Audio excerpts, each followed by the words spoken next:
So let's talk about cosine law and sine law. So we've talked a little bit about how both of them work. We've talked about cosine law and we've talked about sine law. We mentioned this briefly in one of the cosine law videos, but I figured it was worth talking about it in its own video. How do we know when to use which law? What are they used for? And if we're just looking at a triangle and we don't really know specifically what it is, how do we figure out which one to use? So lucky for us, there's some simple tests to figure out whether a triangle can be solved with cosine law, and then if it can't be solved with cosine law, then it must be solved with sine law if it's solvable. And if it can't be if it doesn't fit the pattern for cosine law and it can't be solved with sine law, then you likely don't have enough information and it can't be solved. Okay, so I'm just going to draw a triangle here just to give us a model to work on. Okay, so the first thing you're looking for in a cosine law problem to see if it is cosine law is you're looking for a triangle that is Sassy. Okay, so Sassy, that's just my way of remembering it. It just means side, angle, side. Okay, and what that means is that it's got, say we have some angle that we know here. So we know that angle. And then we also know the two sides that are touching it. So the two sides that make up the angle are known, and the angle itself is known. So it's SAS, or SAS, or a Sassy triangle. Okay, so that's one thing you can check for. The other thing you can check for is SSS, which I like to remember as a snake. It's like it's hissing, and that is side, side, and side, right?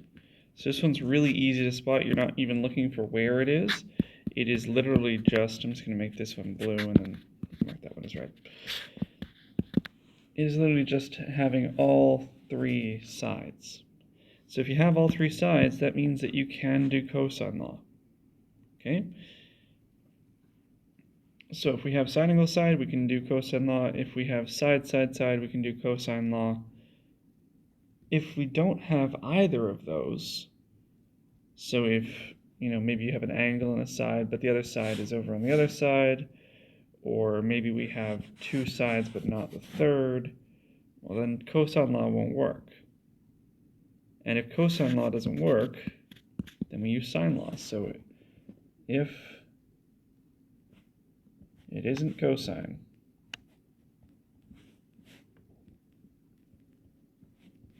try sine. And again, it's possible that we don't even have sine. It's about the information that we have. Generally, if you're being given a problem, it's probably solvable, but not necessarily. Okay, so it's good to know that if you are looking at a problem, it doesn't appear to be solvable, it's entirely possible that it isn't solvable. So we'll take a look at some examples here and how we can tell if a triangle is cosine law or sine law or if it's solvable. Okay, so let's start here with this triangle. And we'll give it some measurements here. We've got measurements on this triangle, which is labeled ABC. This is triangle ABC. And then we've got our side measurements of 17, we'll say inches, 30 inches, and 18 inches.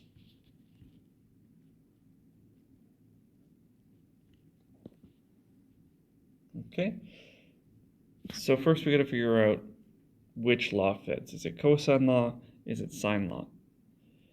So first we check, is this triangle Sassy?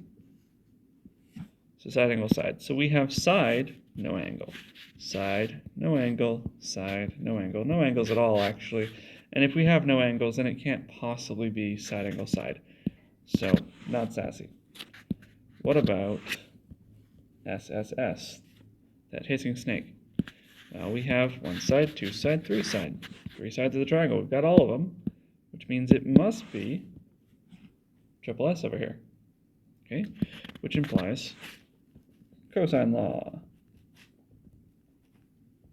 Okay, So let's say that our question here, just to finish out the question, is to find the measure of angle B.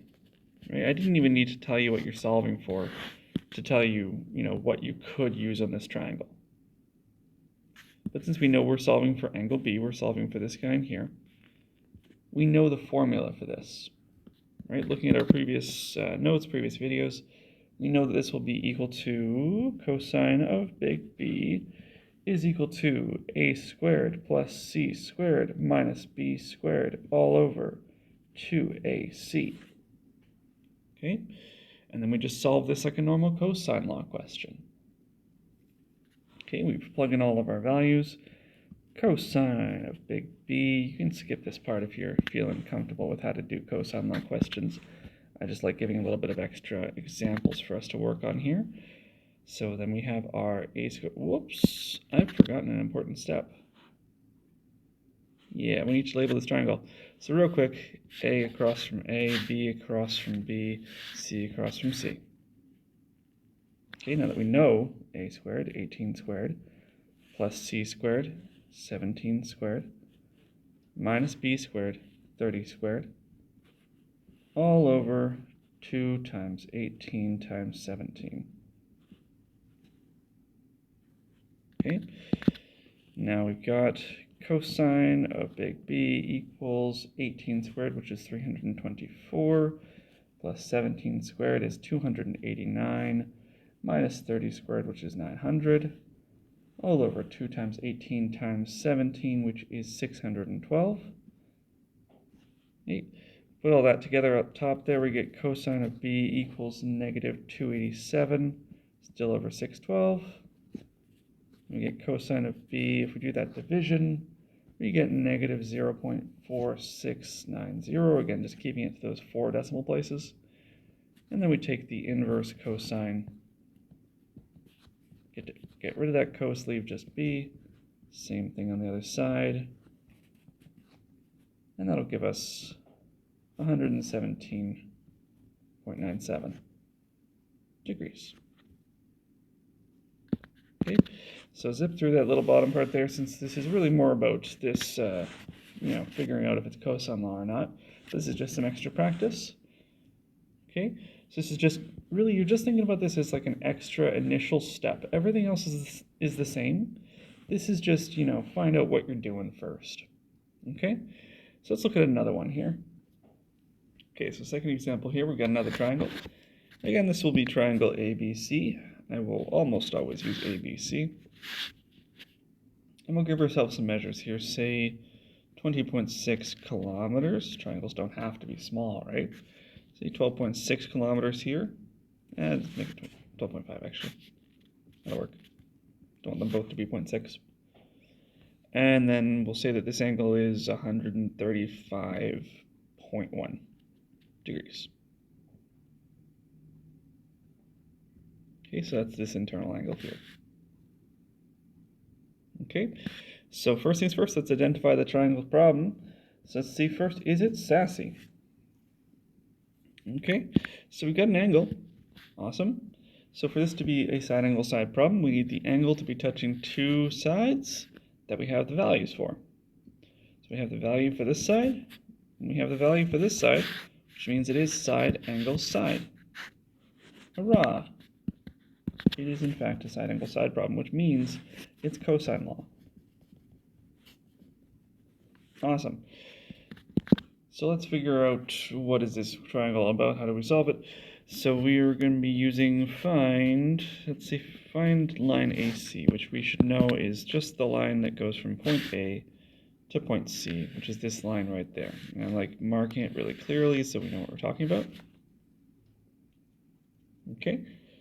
So that in mind, we can start our equation here with the most important step that I almost forgot last time, which is to label the triangle. So A across to little a, B across to little b, and C across to little c. Again, just to label our sides so we know what we're talking about when I write out this equation, which will look like, since we now know that we're looking for little b, right, because that's the AC and that's the side that is labeled little b, it will be b squared equals a squared plus c squared minus 2ac cos big B. Okay, let's clean that up a little bit.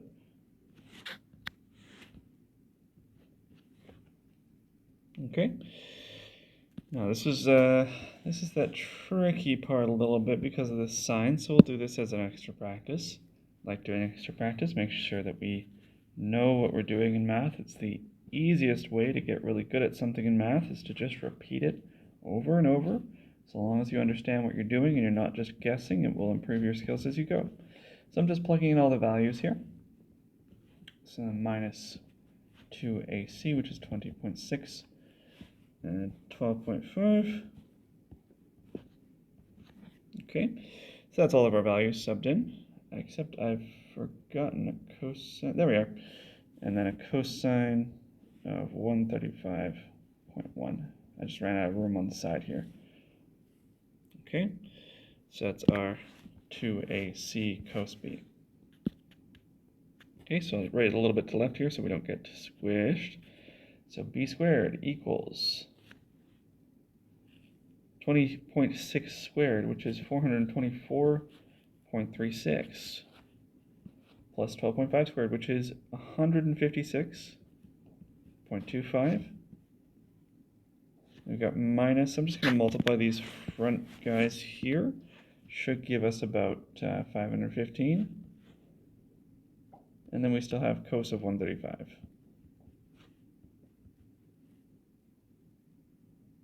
Okay, then we're going to bring it all together once more. So add these guys together in our first step here, b squared. This is one of those equations that has just a ton of steps, but it's really not so bad if you're taking it bit by bit. So we add those together, we get 580.61 is what I was looking at here, minus 515. Then we'll solve this cosine. So the cosine solves out to negative 0.7083. Okay, so here's a trick here. Here's a negative. Here's a negative. These are multiplied. Take a negative and a negative, multiply them together, you get a positive. Okay, this is a really key area that gets messed up a lot.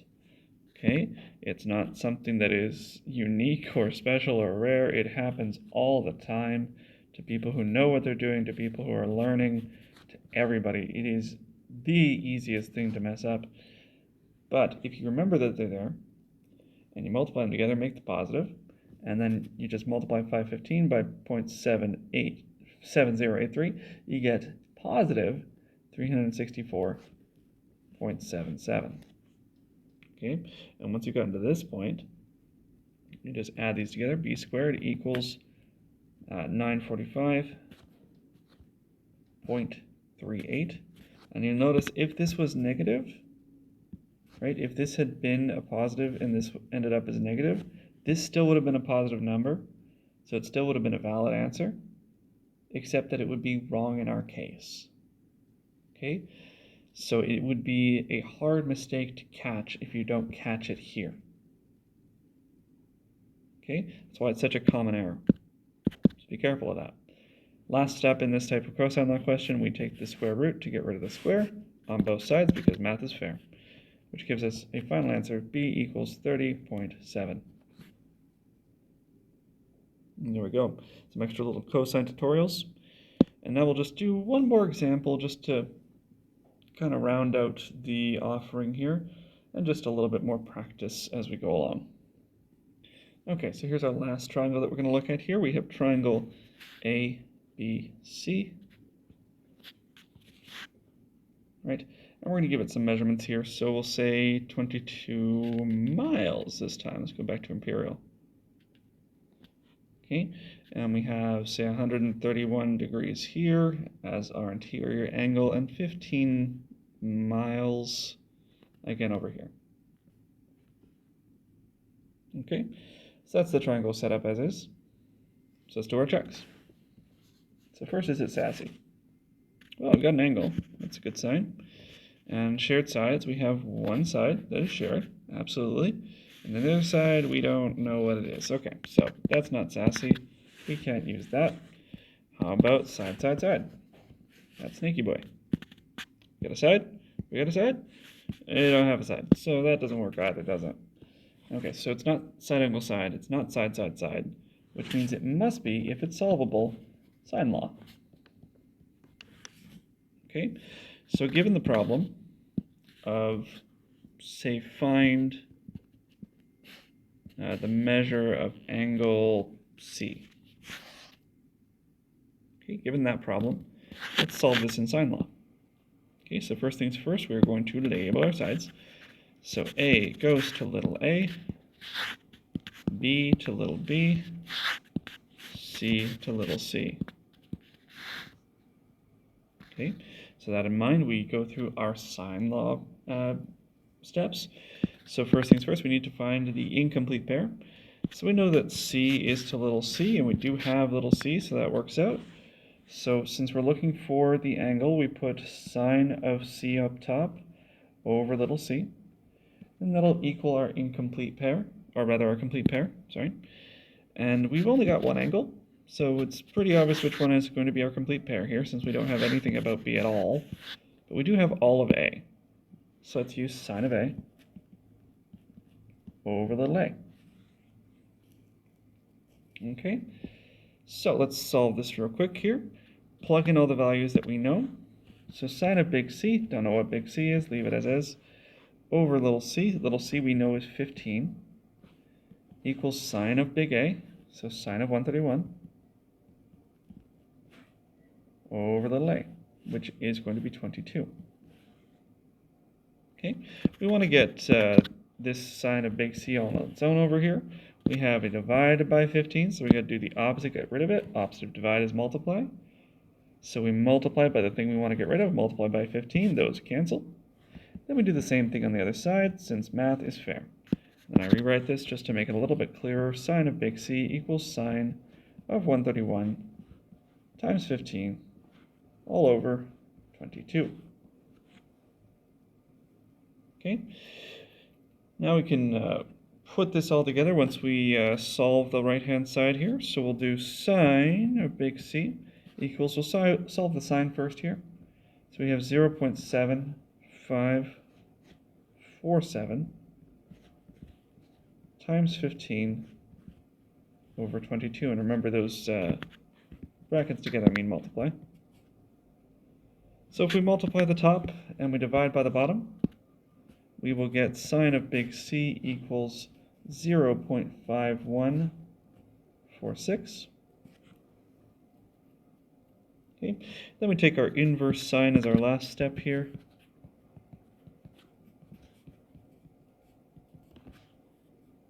Sine and inverse sine cancel, and then we were left with big C equals roughly 31 degrees.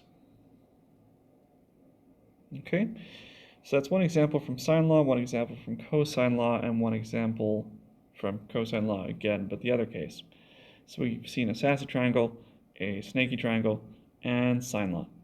Okay, so that should be all you need to know to solve any cosine law or sine law question. And again, if you don't have the information for the sine law question, it's possible it's unsolvable, but likely it's one of these two.